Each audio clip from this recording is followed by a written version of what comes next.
Welcome to the Stro Political and Economic Podcast. Today we're going to be debating freedom of speech in modern Britain. We're going to be splitting this into two categories. Should hate crime be illegal or recognised as a law in the UK? And how far can modern political parties go in terms of extremism, their policies, and what their members and leaders say? So today we have Abby. What are your thoughts? A quick overview of your thoughts. I am for freedom of speech. I think it's a good thing. However, there should be limits to protect people from undue persecution. And Ollie? I am also mostly for freedom of speech, but I believe when it could harm the society, I do think that it can. If a crime is committed, I think it can be used as a justification for it. And Freddy? I think freedom of speech is relatively important. I think it's probably been a key part of our development as a species. However, if freedom of speech entails harassment or inciting violence, I quite vehemently oppose it. And Danny? I think freedom of speech is fantastic. It's a real great thing, and we're real lucky to have pretty much, well, compared to other countries, we have really good freedom of speech in this country. And I think if there are any limits on it, it should be minimal, and yeah. And Harry? I believe that freedom of speech is almost a core human right, and I don't believe that there should be any regulations, including stuff like hate crimes is not a valid law and stuff like that, I guess. And I personally think it is incredibly important. It should be an enshrined human right. However, if it's inciting violence, terrorism, or harassment, then I do not think it should be permitted. Anyway, who would like to make any opening remarks? Shall we go to Abby first? So I am a member of the LGBTQ community. So I have quite strong opinions on hate crime. I have friends who have been hate crimed, which makes it quite a personal topic. But I do believe freedom of speech is incredibly important, that it is a fundamental human right, because it also entails things like freedom of the press, which is so incredibly important for democracy and pluralism and all of that. But like most of the other guys said, when it is inciting violence or harassment or terrorism or anything like that, there needs to be some form of policing. What are your opinions on hate crime? Should that be a recognised law? It depends on the crime. So someone yelling a slur at someone across the street, that's not a hate crime. That's just someone being prejudiced, and that can't be prosecuted. Someone being assaulted for being gay or being black or any other protected characteristic, that's not acceptable. I'm going to come in with a rebuttal to that idea here. If we make it so if you're a person of colour or the LGBT, etc., and you are assaulted, we cannot elevate that above other law. If, in my opinion, if you're assaulted, it doesn't matter who you are, why they've done it, or who you're doing it against. That is a crime, and the sentencing should be the same. Even if you stab someone because they are a person of color, then you get the same sentence or the same crime prosecuted against you. Whereas if you were just a white person stabbing a white person, all crime is equal. That is what crime is. That's what law is based on. All crime is equal, no matter what you've done. If you commit a crime, that is against the law. And I have a real issue with some groups, and we see this quite a lot in some states in the US with quite strong hate crime laws, that it's actually worse to assault someone of colour than a white person. I agree with you. I don't think it should be elevated above any other assault, but I think there should be accommodations. So, you go to prison, but there needs to be some form of education on why it was not okay to do it for that reason. It's never okay to assault someone, but if you're doing it, if it's prejudicially motivated, there needs to be some form of education on why that's not okay. And we're going to Freddy. Okay, I wouldn't even really say it's a rebuttal to the point that Khai made, but I think it builds on the point that Abby was making. And it's, even though, and I don't oppose your opinion on this at all, Khai, but I think implementing some sort of hate crime law is useful in two ways here. First of all, if you stab someone, it doesn't matter who they are, what they look like, and any personal preference in terms of sentencing. However, if it were to be put on the system, first of all, I think any employee in the future, or anyone who came into contact with the person who committed the crime, for the sake of their own safety, would has a prerogative to understand why they did it and the motivations. The second point I make is declaring someone guilty of a hate crime is quite in terms of violence, is a very quick way to understand that the act of violence was as gratuitous and unprovoked as possible. Because if one can find out that I killed someone because they were black, or I punched someone because they were black, we can instantly establish that they didn't do something to me. First of all, it was purely based on my perception of them. However, if the hate crime ruling maybe wasn't there, it would be harder or it might just take longer for the sake of judicial expediency for someone to declare the crime the most egregious of that type of assault. That's kind of my viewpoint. It's been quite quickly brought up. Just quickly, I will cut this out. When you can't swing on the chair because otherwise your voice will sound like it's coming in and out. Oh, okay. So Sorry, if you're speaking, speak directly into the mic Okay. without moving, because even the tiniest bit of movement does. I'll cut that out though. Anyway, move on. Does anyone Yeah. wanting to get it? So now we're moving to Danny. Yeah, I guess to some extent I agree with Freddy, but the thing is, I think what we're saying is, like, if you do it because of the reason, like because they're black or whatever, should you get like more time in prison, or should it be considered more heinous a crime? And I don't agree with that. I think that if you stab someone, it doesn't matter if you do it because you hate their skin color or whatever, you're still stabbing someone, and you should just be tried because you were attacking someone. And just another point just on this topic is that, like, I feel like the law isn't there to impose morality, even though some people think it is. The law's kind of here to make sure, like, society, like, works together and it's Agreed. all cohesive. But when you try and impose, like, hate crime stuff into the law, you're trying to say, oh, this was morally incorrect, but that isn't what the law is for. So hate crime shouldn't be a tougher penalty if you commit one. We're now moving to Ollie. I kind of have a rebuttal to that. In terms of, like, if it were racially motivated or any other kind of prejudice motivated crime, if that person were to the same standard as just doing a crime to someone randomly, regardless of what they look like, if you just let that off or let it slide, it can destabilize, sort of fundamentally attack society, sort of. Because if someone can be released earlier than, say, an extension because of the justification that they've done for the crime, i.e. they did it because they were prejudiced against a certain group, if they were released at the same time as someone who just did it randomly, they could just do it again, which would make that group possibly more angry that they aren't being protected against. And I don't think we could really provide justification for doing that.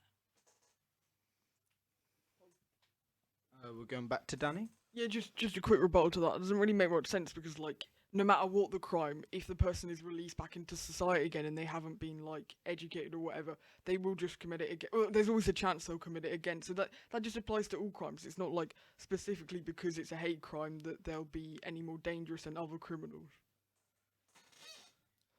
Okay, so we're going to Freddy. What I'd say is, once again, I don't think the punishment should be any worse for a hate crime than an equal act of violence, which is done in a completely unprovoked fashion.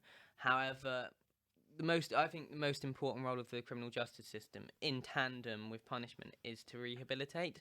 And if we do have the mark on the record that they committed a hate crime, the rehabilitation will be much more efficient and likely to work, efficient and quicker. And therefore, even though the greater punishment shouldn't happen, we shouldn't ignore the fact that it was a hate crime. I think that's really important to eliminate this scourge on our society. I see. I kind of agree with you. I completely agree on the rehabilitation of prisoners, but there is anyone can rebuttal this, but I think there is a bit of an issue with that. Is that remember prisons are run by the government. Policy is made by the government, and as we've seen, some governments don't care too much for checks and balances or democracy. Cough cough.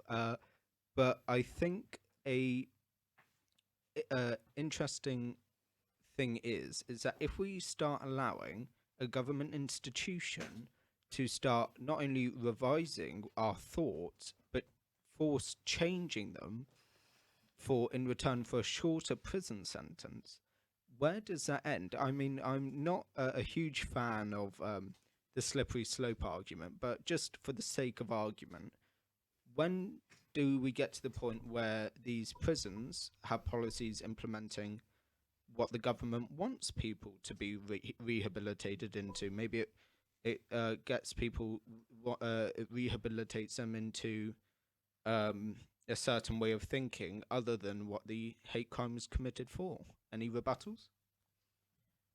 Come back to Freddy. Okay, so I think in terms of rehabilitation, the first goal is to just end whatever disposition or tendency of the person to commit the crime, held by the person to commit the crime. And I think it's probably less about pushing government agendas. It's just it's clear. Okay, we see that this person has stabbed someone because they're gay. Now we need to rehabilitate them in explaining why it's both wrong to stab people and also wrong to stab gay people or harm gay people. I think, of course, it is quite far along the road to then say that governments can just impose their own personal ideology on the criminal justice system. However, the government does decide laws, and then therefore the government does decide how people are rehabilitated. So this is always bound to happen in a certain sense if we live in a democracy that we exist in today. And we're going to Abby. And on Freddie's point that the government can impose their ideologies, it's a fundamental part of our democracy that no parliament can make a law that cannot be undone by another parliament.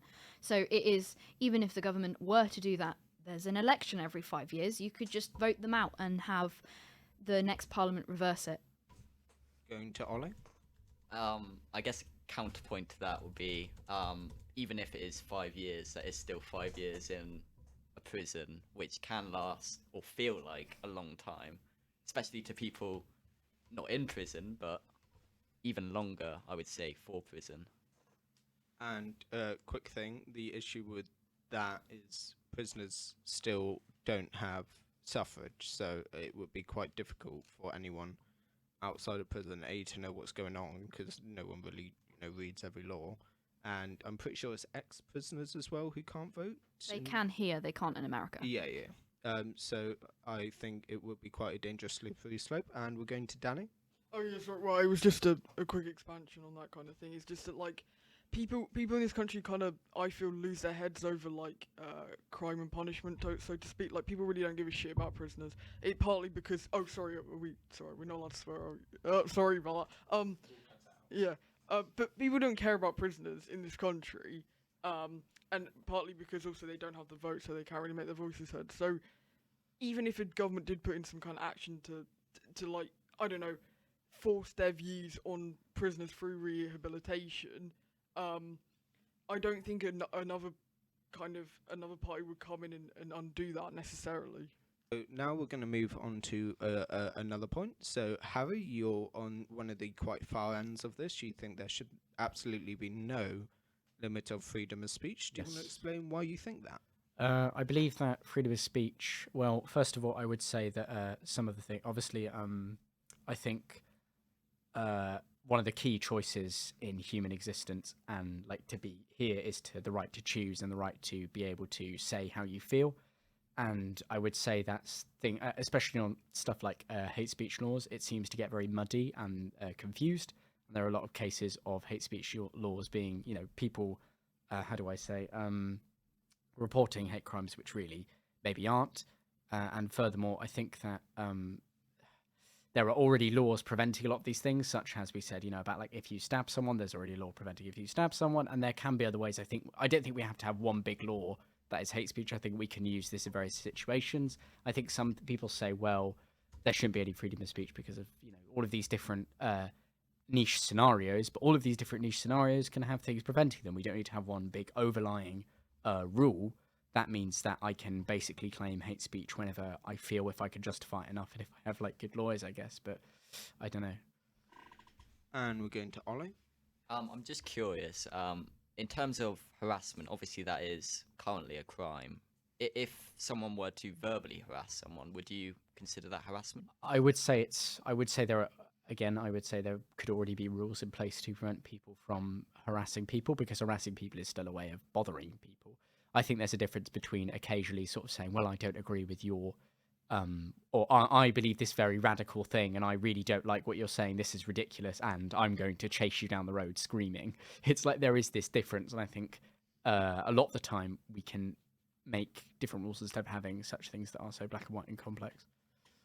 So you support laws against harassment, but isn't verbal harassment just freedom of expression and speech? Well, I guess it would be, but then again, I think there's almost a line. I think the idea of me sort of maybe getting sort of quite angry at someone in a debate, and for example, let's say I devolve into insulting them. This is already things that happen.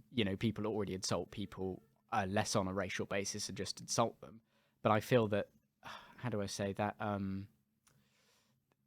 I just think all of these are very, like, in terms of harassment, I think it's quite difficult because there are just so many different varying degrees. It's not like I'm very polite and then I go straight to being very intense. There are these different I think we can actually find a way of making sort of maybe some new laws that without having to go to such extremes and maybe different variations. Or I'm not really too sure. I think harassment is one of those things that I personally haven't looked into as much. With freedom of speech, I would say I'm more maybe logical to things such as people being able to speak maybe their own political opinions, but I would say it's just quite a complex thing that I don't think I can answer all in one go. But yeah. Okay. One thing that I did want to bring into the debate was a hotly debated topic today about stuff like racism, transphobia, homophobia, etc. There's a significant wave, including the UK, because we've already seen it somewhat made a crime, but I want to know everyone's opinions in terms of, let's create a scenario here. Someone in just a public place, such as, for instance, a school or something, who is being quite openly racist, for instance, using derogatory terms. Do we think that should be completely out, like against the law? Any thoughts, anyone? So in terms of derogatory speech in schools, we'll go to Harry. I think with this exact example, for example, I would say freedom of speech means you have the right to use your freedom of speech against someone. The right to take someone up on the take someone, take them on, I guess. So if someone is being derogatory, there will be people to defend them, and there will be people to go, hang on, that's not right. Because that, I guess, freedom of speech. A lot of people say freedom of speech is protecting those who you disagree with in some extent, if that makes sense. So I think you can take people on. It's not like if someone says a slur that everyone has to remain silent and not judge them. They can go back and forth, and there can be a discussion and there can be a debate, which is always, I would say, is always healthy. We're going to Freddy. I expect that using derogatory terms, I don't agree that using derogatory terms, and I expect that most people who enforce rules about being racist or being homophobic or being transphobic don't agree that on a national level that it should be completely outlawed. However, the school can set in its own contractual agreement that you must sign when you join the school that if you are inciting some sort of prejudice against a marginalised group, then we won't put up with it because that goes against our school's ethos. In a very similar way, that it's your prerogative to talk however much you want inside your freedom of speech. If I went to every maths lesson and sung Bohemian Rhapsody on repeat 10 times, no one would learn anything. So even though I'm legally entitled to do so, if it goes against the genuine ethos of the college and therefore damages the college, according to the views of whoever runs it, then it should absolutely be outlawed in the college, but not on a federal or national or legally binding basis. And we're going to Ollie. I was just curious about what Harry's opinion on this matter was actually. In terms of, do you think businesses or schools or like areas that are more public can restrict speech in terms of contract or kind of agreement? I think that, as Freddy said, if it is disrupting the flow of, like, for example, if there is a workflow and someone is, I don't know, going around screaming about why something, I don't know, like why some genocide was like righteous or whatever, then they are disrupting what is going on, just like any other disruption. But I feel that if there is a place of public discourse, such as, and I was going to say, for example, the thing that I'm more worried about is stuff like, for example, if we're a lot of you here are politics students, and for example, if you were onto a university campus and there was a debate, and a lot of places they have things such as like safe rooms, places to go if you don't wish to be involved in the debate, which I feel is sort of quite difficult because it kind of prevents people from realizing that there can actually be people who you actively want to stop, and you can actually stand up for yourself, and it gives you the chance to, you know, have a debate with someone and disagree and all of this. And I feel like just protecting people constantly from other different opinions in creating this place where, well, actually everyone has the exact same views and no one is challenged, will prevent in people not being as diverse. And that's, I guess, what we want, if that makes sense. I guess bit of a strange way of explaining it, but yeah, that's a valid point. One thing that I wanted to tack onto Ollie's question was, firms should be able to restrict freedom of speech. I know it's a bit counterintuitive, but I will explain my thought. In terms of their workers, the workers are there being paid to do a job. However, if you are, going out of your way to say this and this, be it racist, homophobic, etc., then you should be able to be fired for it. Because the thing is you are being paid to do your job, and what you are doing at that point is, one, stopping people from doing their job because you might be distracting them, and B, not doing your own job. I agree with you, just quickly. Yeah, because when you're working for a firm, you're there to, work. This isn't like going around a factory floor spouting random, for instance, racist things isn't part of your job. Your job is there to be part of assembly line. And if you're not doing your job, you can be fired. However, in terms of unpaid breaks, like I get in my job, no, you should not be able to be fired for what you're saying on an unpaid break, because at that time, you are not being paid by the firm. We'll go to Abby. So if someone is spouting lines from Mein Kampf in the middle of a break room, could that not be harmful to other employees, and should that not be reprimandable? At that point, in terms of an unpaid break, you are not working. I don't think you are currently working. You are, technically, you're not actually working at that point because it's unpaid. If you are being paid break, then yes, the firm should be able to have control over that. And one thing about that is, for me, freedom of speech should be absolute, apart from in 3 circumstances. inciting terrorism, inciting violence, and harassment. Otherwise, you can say whatever you want. If it's in terms of, let's say, what we're doing now, a college podcast, you should be able to say whatever you want, be it racist, transphobic, homophobic, etc. I want this to be a completely open discussion, because one interesting thing I find is that we see a lot, definitely carrying from Harry's point, universities, we see an absolute destruction of freedom of speech. In Canada and America, we have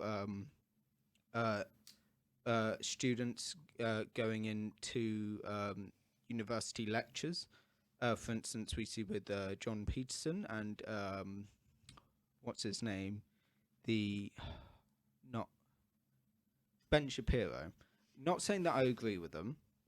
I don't mind Jordan Peterson at times, but the thing is that is akin to the black shirts and brown shirts of Germany and Italy going in and disrupting communist university lectures. It's incredibly dangerous what's going on right now in universities. We see many universities turning to a more extreme liberal, extreme left realization about freedom of speech. In terms of the safe spaces, we had one college in America have a day where only black people, people of color, could enter the university to learn about things about black oppression, which is completely ridiculous, because you're attempting, what a lot of universities are attempting to do is silence freedom of speech, segregate freedom of speech, and essentially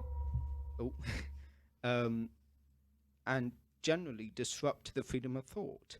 And use a bit of an anecdote here. In secondary school, there was quite a few hardcore Islamophobes, I'm going to say, who really didn't understand Islam. And a lot of these people, believe it or not, are very, very good friends of mine, even though I am Muslim. The thing is, I think it's incredibly important when you get extremified people who are Islamophobic, racist, homophobic, to understand their point of view, be it incredibly incorrect. The thing is over time with these people at my secondary school, we were able to communicate. I was open to them asking me questions, be it how ridiculous they were, including one that does Islam promote terrorism, which is an interesting question I was asked by one of my friends. And over time, they understood the religion, because what people make fun of what they don't understand. And I'm going to use a very, very conservative term, because there aren't too many others, snowflake cancel culture kind of thing that's going on now, is that what's happening is these thoughts are being shut down. People are going online and online their thoughts are extremified, and then we get horrendous acts of terror like we saw in New Zealand with the Christchurch shootings. The thing is as a society, we have to be completely open to horrendous thoughts, because it's necessary, because we can't make someone less extreme if we don't know who it is and what they think. And going to Abby? I agree with you for the most part. I didn't know that was happening in America. That is not cool. And whilst I don't like Ben Shapiro, he's perfectly entitled to whatever opinions he wants to hold. One of the things that I just think sort of stems from the it's okay to hear bad opinions is, yes, it is okay to hear bad opinions, but is it okay to present those opinions as perfectly valid, as, someone... So on a news show, specifically in America, it doesn't happen so much here, but like they might have one person talking about trans rights and why that's good and why they should have them, and someone who is making explicitly transphobic comments and saying, they're not people, they don't deserve to be who they are. Is it okay to then present those opinions as perfectly valid as each other under freedom of speech? Personally, yes, absolutely. Be it transphobic, Islamophobic, anything.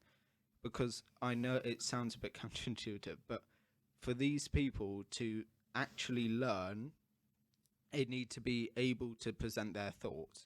And that's what education is. You present your thoughts and then you learn and expand them, like we're doing here. Um, the, in terms of a debate between what you were on about, it is damaging, yes, to hear someone say that you do not exist or you should not have rights is damaging. And I understand that. That can be horrendously damaging mentally. But in the long term, for these people who are, who will not accept change, it is crucial that they do not feel persecuted, that they do not feel that like they're being legislated against. That's arguably why January 6th was so bad, the storming of the Capitol, because like, believe me, I don't agree with them, but I think one of the reasons that they got so riled up was that they felt they were being legislated against. When any group is being legislated against, it is a negative, and we have to have this debate to change people's minds, and now we're going to have it. I mean, I think that I was going to say that I think I somewhat agree with Khai, and I feel that furthermore, especially with stuff to do with like as you said, I think you said, did you mean trans rights on television? Were you sort of saying something like that, or? Yeah. So I don't mean in a classroom or in a debate society. I mean on a talk show or a televised debate where one argument for trans rights and one argument against trans rights are presented as completely equal, when one of them is correct and one of them is not. It's just not. Well, I understand what you are saying, but I feel that in some respects, I mean, this is links to stuff like film and TV is television is kind of an art form, and in some respects, you have to respect that people are able to create whatever media they want to, as long as it's not breaking any laws that are harming people. And for example, otherwise you get to this strange point where you get, for example, in Germany, just before the Nazis took over, there was a film industry called BUFA, which basically just instituted what standardized film was going to be made. And otherwise you get to the point where it's like, films must promote. So the BBC is kind of like going towards this. Films must promote XYZ values. And then you get to this point where there isn't much freedom in what you can say. For example, if I wanted to make a movie criticizing something to do with the LGBT community, I think that's totally valid to do that because it's promoting a point of view. And even if you are promoting it as fact, it may not be good because, not much good art is just promoting something as fact. But I feel like it is sort of valid to do so. I don't know if that's really links to exactly what you're saying, but if you understand what I mean by that. I do. I think it's kind of a little bit different in the fact that if you were to make a film criticizing something about the LGBTQ community, I think there are plenty of things to criticize about the LGBTQ community. It depends.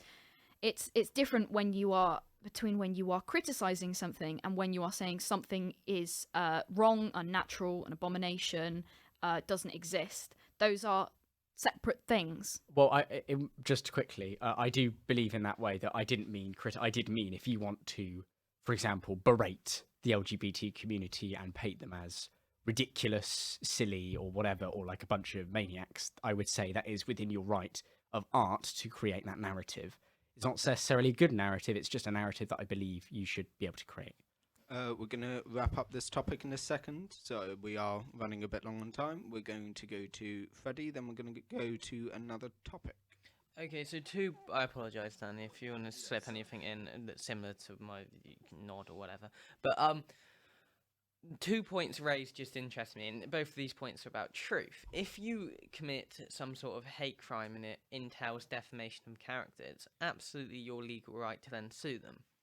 For example, if you were Jewish, Harry, Yes. you might be, I'm And not. I were to say that you were a dirty money hoarding Jew who was secretly running the Strode with their influence and mind control skills, you'd probably be able to sue me for defamation of character. Of and course, this yeah. defamation entails hate crime. So some hate crime is just objectively incorrect, and if it's directed at a small group of people and it's not general, then there is a case for people to sue for defamation of character.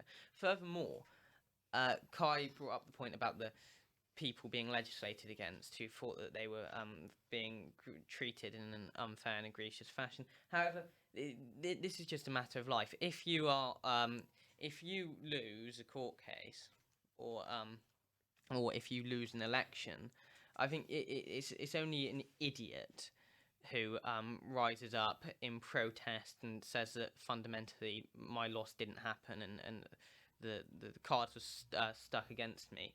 And this is not about oppressing people's right to free speech there, it's just about maintaining veracious legal system of general election. Okay, right, cut this bit out. Right, we're gonna do. Are you gonna? I'm gonna need to get. Yeah. Right. So we'll carry on once Freddy's gone. We're gonna do how far parties can go super far. Have a good weekend. Thank you, Freddy, for Thank coming you. tonight. Everyone have a good Cheers, weekend. thank you. Right. So what we're gonna do? We'll do how far parties can go. Who wants to make opening start on that? I don't mind doing it. I can either. if you literally just speak in this language. Okay, thank you. So we'll stand because you just spoken. So we'll stand I have more to say. However, we've run out of time. Yeah. I mean, if we just cancel all our lessons. Right. Anyway, we'll go 5. And now we will be moving on to how far do we think parties should be able to go with their policies, speech, and in terms of how extreme parties can go. Will we going to Danny first? Okay. Man, this is a really complicated issue because I feel like there's a lot of flaws in our democracy and they kind of overlap with like how far should some parties go. And like, for example, if you have a lot of extreme parties, say in the UK we have a lot of extreme parties, I feel like in a way that's almost okay in our current system. Because the media in our country, which, I'm not a big fan of, will just villainise them. It's almost like futile, do you know what I mean? But it's like, just let them, like, for example, the BNP was extremely villainized. I mean, I don't like them, but like extreme racists and all this stuff. They should just be allowed to have a platform, because how do we know their views aren't like as valid as our ones? You know, like you could say, oh, I know racism is not okay, but the thing is, like, in our liberal democracy, anything outside of this little bubble is seen as not okay. So what I mean is, like, a lot of people see, like, anyone to the left of, like, Corbyn, which, by the way, isn't all that left, like, I would say historically, they think, oh, they're extremists, they're, like, communists, they're going to ruin our country. Like, but is that a valid viewpoint? What makes them the truth? And you see, sorry, I don't know how to explain it, but, like, I do get what you mean. yeah, we cannot be certain that our viewpoint is the truth. So justifying it, like, expelling other kind of, like, parties and viewpoints because, they are incorrect, is not valid, I think. And we're going to Abby. So I thought the interesting point you made about the BNP was that the BNP collapsed after being given a platform. They were allowed into election debates, and everyone went, "Oh, wow, they're really racist. I won't vote for them then." And I think that is, essentially what Khai is advocating for, which is what I agree with. I mostly agree with it. It is, you can't combat someone's prejudiced views unless you know that they're prejudiced, and for them to be able to do that, they need to be able to express their views and have someone say, actually, no, you're wrong. And I agree in the fact that, parties in this country, they go, there is a communist party in this country, believe it or not. And also, the Monster Raving Loony Party is a thing. And on Great the other party. yeah, the best. I'm voting for them. Yes. Just going to move to a constituency where they run. And And then on, the far right, you've got, they're technically not a party, but the English Defence League, or the BNP.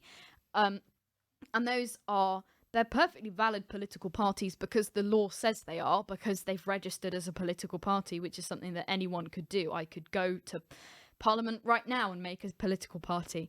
And one of the things I think that our democracy, I'm not a fan of first past the post, believe me.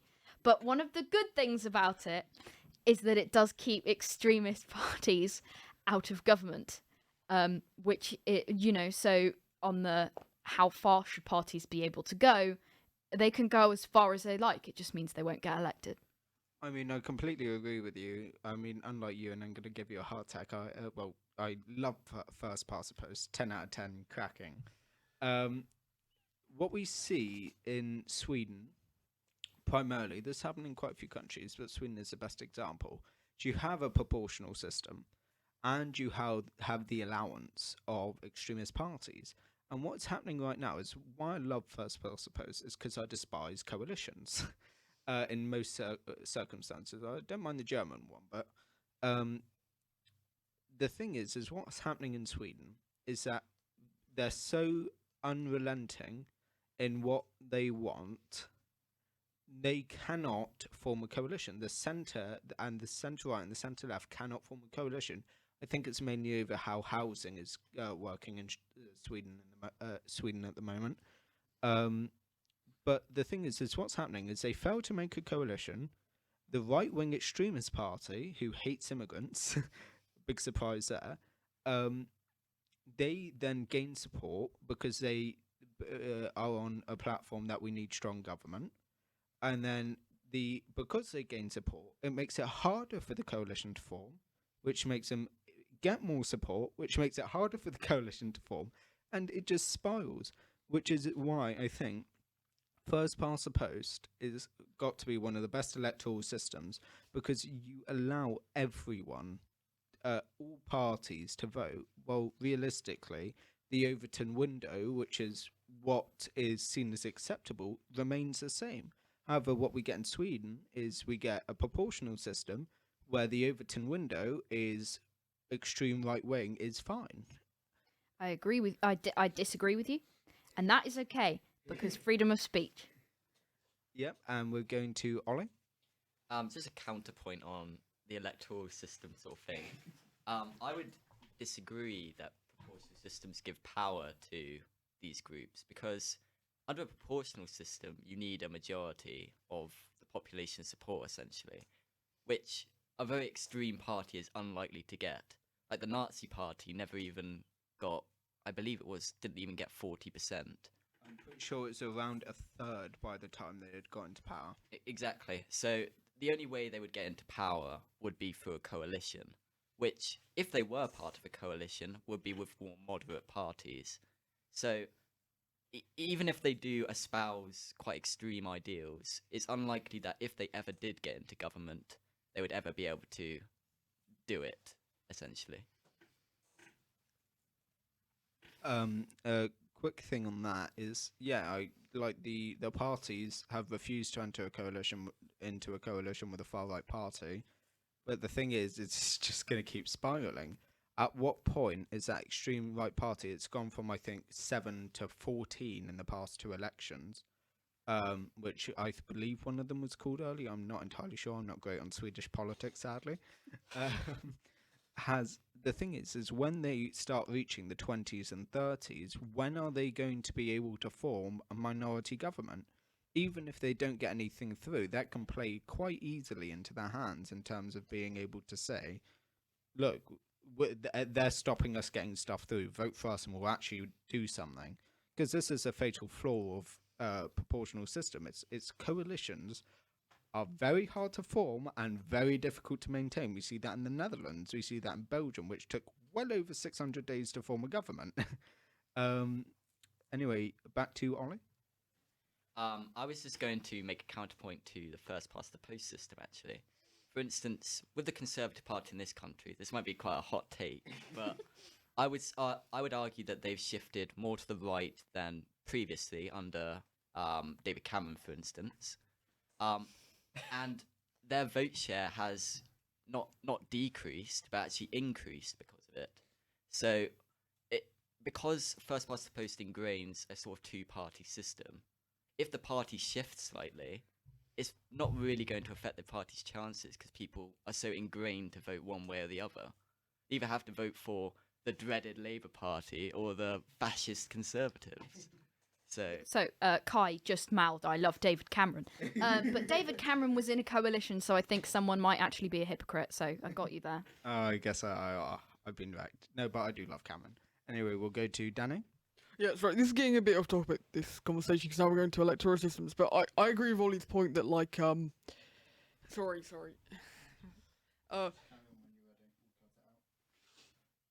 Should I start again? Yeah. Okay, well, this is getting a bit off topic, the conversation, because now we're talking about electoral systems, but Ollie's point was, I agree with it, that, like, on the first person post doesn't necessarily secure that you're not going to drift like to the right or to the left. I think we are drifting rightwards as a country, especially the Labour Party is drifting rightwards. But like, so Khai, would you say that you'd be fine with extremist parties under first past the post, but not under proportional representation?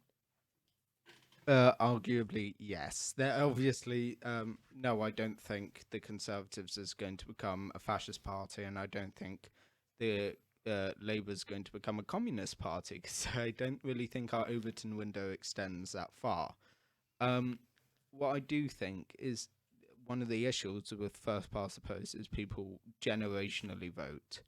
That is an issue, of course, but with extremist parties, first past the post does generally make it so as long as you can win the swing constituencies, which will be a hell of a lot easier if one of them is a fascist party or a communist party, then you will essentially be fine. And the thing is the party is a kind of structure to balance itself in a way, because we have emotions of no confidence. Parties are able to kind of, chuck out their leader like they did with Thatcher.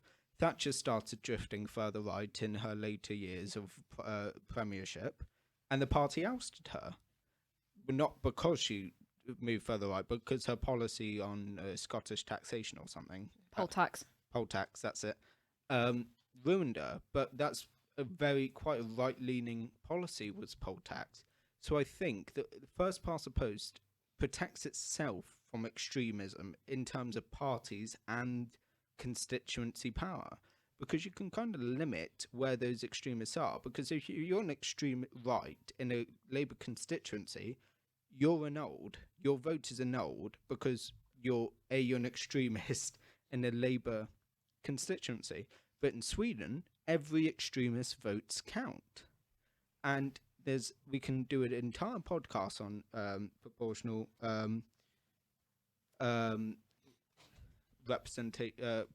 voting systems. But overall, I do not think we should ban it in the British electoral system. We'll go back to Danny. Yeah, sorry. Well, sorry. I think this comes to the issue though of why we should allow extremist parties is that, like, what gives you the right to say what is extremist? Do you know what I mean? It's all a matter of perspective. From our standard view, we think, we're kind of like the mainstream, like liberalism, liberal democracy, is like this capitalist society or neoliberal really that we have is like this is the mainstream, this is the non-extreme, and then extreme is anything that's like that kind of opposes that, be it like racism and that destroys multiculturalism, or like communism where it's no longer capitalism.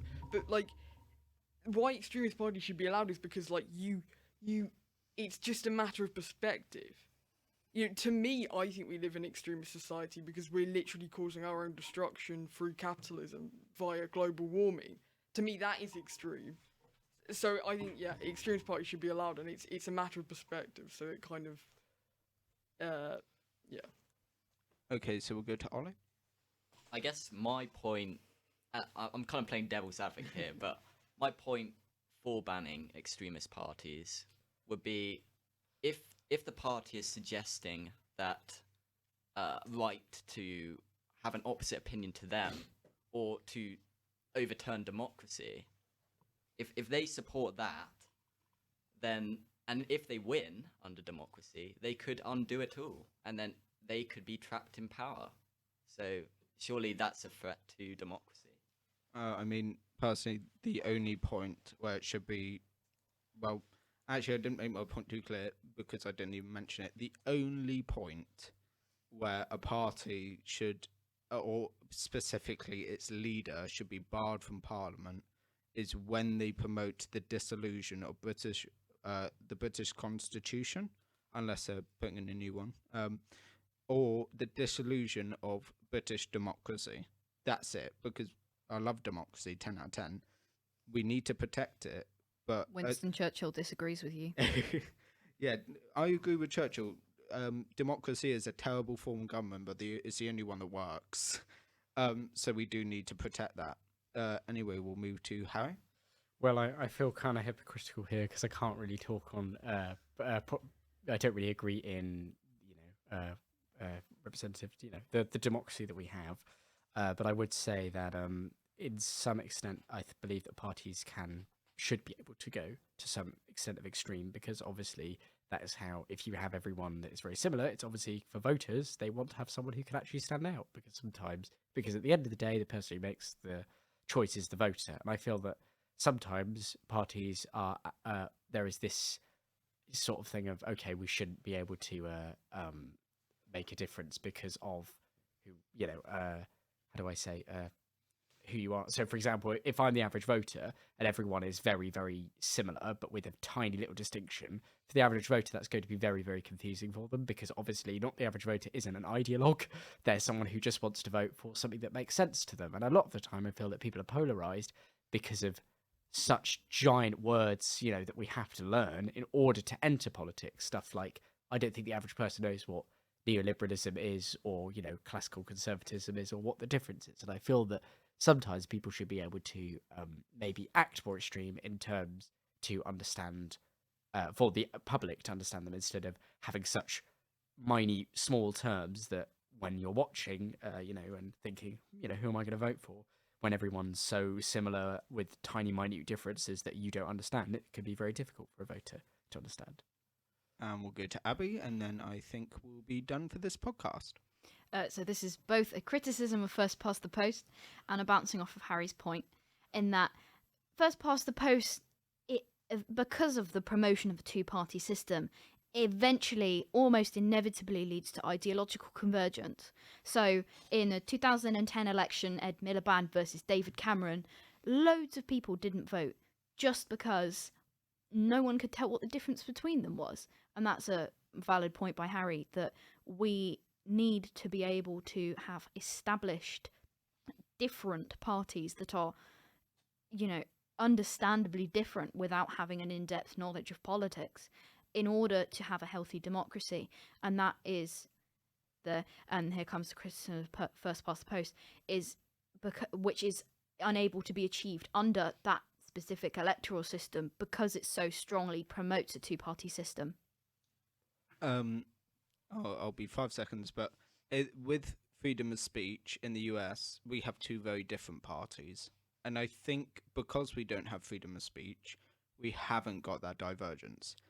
But in the US, they do have freedom of speech. They have a major divergence. And with first past the post, you get umbrella parties, big tent parties in the US. You get people like Joe Biden. You're going to say BoJack Horseman. I was like, oh my gosh. No, I was saying Bo Jiden. Because of that meme. But in America, in the Democrats, you have Joe Biden and you have AOC. Two very different in the same party. But that gives them power. A vote for the Democrats is a vote to essentially make sure that AOC has the power to get her voice in. And in the Republicans, you had John McCain, who was very, very centrist, and then you have Donald Trump. You get the package deal with the party, which is crucial. We'll have 2 more points, and then I think we have to cut this one short.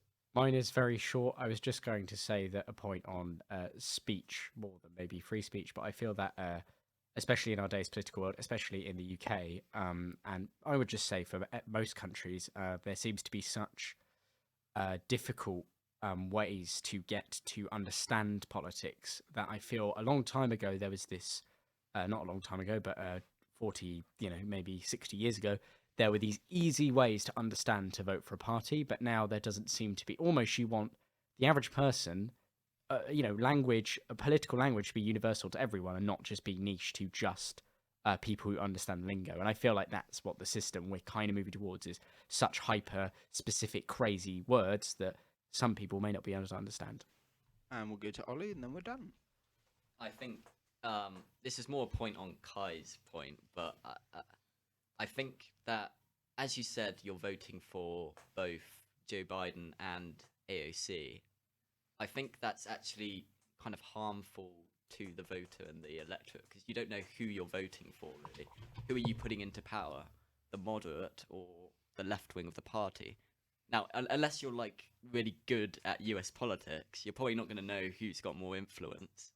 So it can really confuse the voter, and you don't know if you're bringing in a more radical party or not. So without a ban in place for like more extreme parties, you don't know necessarily if you're voting for a more moderate or a more radical party, really. Okay, that's all the time we've got today. You'll probably